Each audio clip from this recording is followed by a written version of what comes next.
Ms. Gandhi, what's the difference between the 2019 election and this election, nationally and in the two seats that you're fighting? I think there are two fundamental differences. Number one, I think the people seem to have woken up to the fact that they're being fed a lot of propaganda by the media. They seem to be clearly seeing through the fact that what they are being fed as propaganda through most TV channels, I won't say all, but most TV channels, and a lot of the propaganda that they get on their phones and all is false. That's they're understanding number one that. Number two, I think they're getting a bit tired of this kind of rhetorical politics, which is just, where the BJP is focusing on trying to distract them from the real issues. I think real issues have become so big for people. Price rise, unemployment, they are so big, and it's becoming difficult for them to continue on a day-to-day basis. So now there is a certain level of anger that why is the politics of the BJP not addressing this? Why is the PM not talking about what he's going to do about unemployment? Why is the PM not talking about what he's going to do to reduce price rise? How are we going to benefit from this? So I think there is that awakening amongst people. There's definitely an undercurrent. We will see how that translates in terms of the election and votes, but you're seeing an undercurrent. I'm hopeful. Especially here, I'm seeing the Prime Minister in his last statement has said, ma'am, and the reason why I'm asking you, Ms. Gandhi, is that because you'll keep saying, why are you quoting what the BJP is saying, is because it's important for your voters. He said that, to quote him, "Dharm ke naam par आरक्षण मैं कभी होने नहीं दूंगा." और वो एक party करती है. Is the Congress looking at getting in Arakshan in what he says for the minority?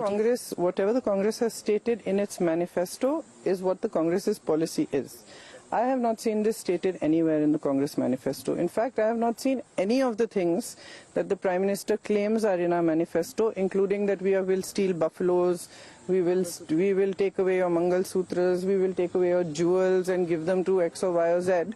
None of this is in our manifesto. There's a big charge. I would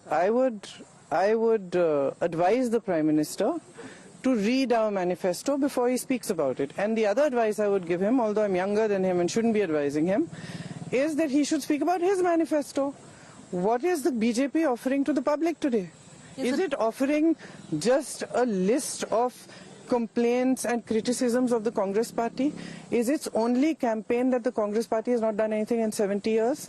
Is that all it has? Because if that's all it has, it's not working. It has worked for 2 elections. It's not working anymore. Now the public wants to know, what did you do for us in 10 years? Why are we in this situation? Why is unemployment at a high? Why is it that we go to the market and we can't buy 5 of the things that we think of going and buying? We come back empty-handed. We'll know on the 4th of June where the public decides. But leading me to the next question, a charge made on the constituency of Raebareli that you're campaigning in, that your mother, when she was the MP, spent 70%, and it's come from the Home Minister, 70% of the funds here on Muslims and minorities. I've checked it. It's an outright lie. I've checked it. In fact, he should. Absolutely. He should check it before he speaks. It's an outright lie. Mid-election coming up with giving, free ration, 10 kilos of it. Was it a rethink because it is echoing on ground?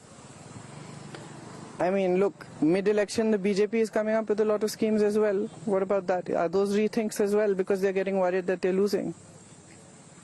Usually, political parties are very vocal on women issues. There's something happening at the back in Delhi, and you know what that is, where your own ally is concerned. Would you want to wade into that, or would you want to, like what most political parties do, not speak about it? No, I don't either not want to speak about it, nor do I want to wade into it. The Aam Aadmi Party leadership, I'm sure, is handling it and understanding exactly what happened and what the accusations are. They're doing that. On the front of women, all I will say is that, wherever there is something like this, I'm always on the side of the woman. Ma'am, last question. Actually the last question is, you're an effective campaigner. We've seen you on ground. You've been campaigning in Raebareli. We saw you every election. Why isn't that Priyanka Gandhi Vadra fights a Lok Sabha election? Why don't we see her put her face on the ticket? Well, in this particular election, it's very clear because both of us were campaigning, Rahul and I, all over the country. And if both of us had fought an election, both of us have to be based here.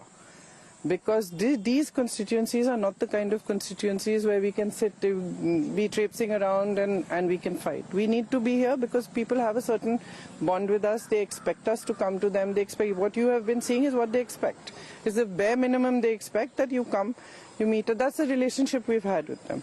So it wouldn't have been possible if both of us had fought. Both of us would have to look after. If he wins Wayanad and he wins Raebareli, will you fight a by-election if he keeps Wayanad? We'll see, but that You're open to that. we'll see. Thank you, ma'am. Good luck, and may the best man, woman win. Thank you. Appreciate it. Thank you.